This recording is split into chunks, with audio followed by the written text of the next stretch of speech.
Siz tuzu çox dökməyin.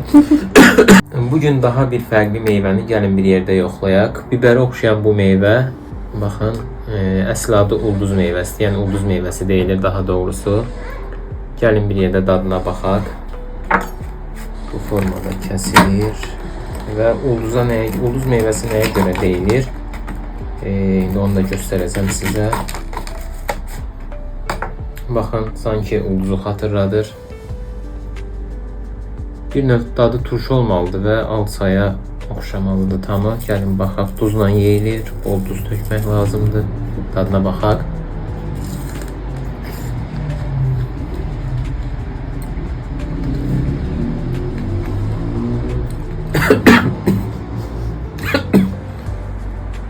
Siz tuzu çox dökməyin. Ümumi götürdükdən dadı çox qəşəngdir. Alça qədər turşu olmasa da çox sulu və ləzzətlidir. Tərlan belə deyir.